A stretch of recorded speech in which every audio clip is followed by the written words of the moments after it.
Pesa pande tunachukua pesa zao, then wao wanajipanga wanakuwa tena kwa serikali. Hayo ndio kesi imeanza. Ndugu yangu, ninarudia, Sifuna kuchaguliwa Nairobi kama seneta itakuwa ngumu kama kwenda mbinguni na baskeli. Wale ni wengi, hata mimi najua ni mtoto wenu. Sasa Saidi imejua kwa mtoto wenu. Bungoma hako kwa mtoto wenu. So, Nairobi ndio Sifuna imekuwa mtoto ya waloya. Sawa. Ndugu yangu, Mulwere Mjaluo, ninarudia, kudili na mtu ambaye anaitwa Mkikuyu na Mkalenjin sio 1+1 ndugu yangu. Sio 1+1. My friend, inahitaji hesabu ya marefu. Leo hii Oburu ni mbaya. Leo hii hao wengine ni wazuri. Nataka mujiulize, tulikuwa na Musalia Mudavadi na bado hako. Alikuwa anasikika tafadhali. Alikuwa anasikika. Leo hii ninarudia, kukua kwake president wa Jamhuri wa Kenya itakuwa ngumu tena kama kwenda mbinguni na baskeli. Kwa sababu walimanage kucontrol Musalia Mudavadi, walimanage kucontrol Wetangula, na wakamanage kucontrol Mheshimiwa Raila Odinga, wakamanage kucontrol Mheshimiwa Kalonzo Musyoka. Ndugu zangu, ninarudia, lazima tupige hesabu namna Muluya na Mjaluo watabaki pamoja, watainuana, wataenda kwa njia moja kwa manufaa ya jamii yao. Ya mwisho nasema, saa hii Muluya na Mjaluo wanapigana kivyao. Leo hii ukienda pwani ya nchi ni mbunge moja tu ndiye anapinga kiongozi wao. Kwa sababu gani?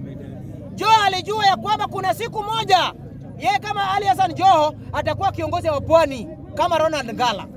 Akatulia, aliyekuwa waziri Najib Balala akajiondoa kwa siasa.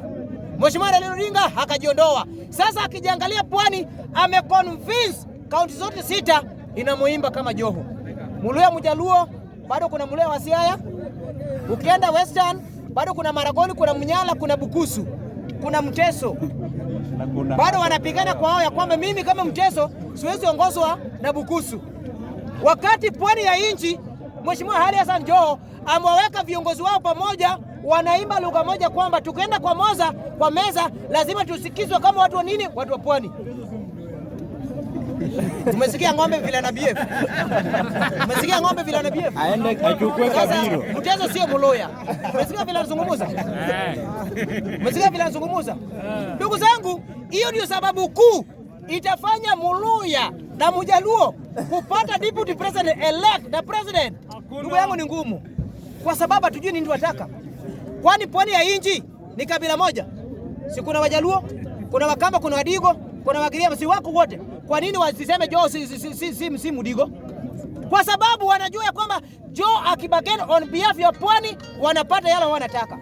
But tunapata Muluya na Mjaluo wanaanza kusemeka kwamba mimi ni Bukusu, mimi ni Maragoli. Hizo haitatusaidia ndugu zangu. Kama tunataka kusikizwa na Mlima Kenya, kama tunataka kusikizwa na Rift Valley, lazima tusungumuze one language. Tuache hizi mambo dogo, mimi ni Bukusu, mimi sijui Maragoli, wachana nayo. Hii haitatufanya sisi tupate Kenya tunataka Kenya. Na ninarudia, namna wamemanage Kalonzo hata kwa president wa Kenya, watamanage Muluya, watamanage Mjaluo. Kwa sababu sisi wenyewe hatujatambua ya kwamba serikali ni nini na faida ni nini. Leo hii Joho ako kwa serikali. Joho zungumuzi. Joho anafanya bidii kuweka pwani kwa kikapu kimoja na amesucceed. Leo hii bado tunajivuruta sisi maeneo ya magharibi ya Kenya, bado tunatafuta supremacy. Nani ndani ya kuna power? Nani kuna followers? My friend, ninarudia, kama walimanage Oginga Odinga huyu Sifuna, hiyo sana nauliza. Huyu ndio nauliza. My friend, kama walimanage kijana wa Malwa huyu Sifuna, mpaka kijana alishindwa na ndugu zangu, narudia, Muluya, Mjaluo, inahitaji tukue na akili ya uongozi, si akili ya maandamano ndio si akili ya kurusha mawe. Leo hii kusema mambo ya maandamano watu wa Pwani hawatakusikiza kwa sababu wanataka kunegotiate kwa hii serikali, aidha upinzani aidha serikali, wanataka kunegotiate kama wa Pwani. Bado tunapata sasa tumetengwa, wa Pwani wamejiondoa kwa hii mambo yetu, bado sisi tunang'ang'ana kivyetu. It is high time tujue uongozi ni nini.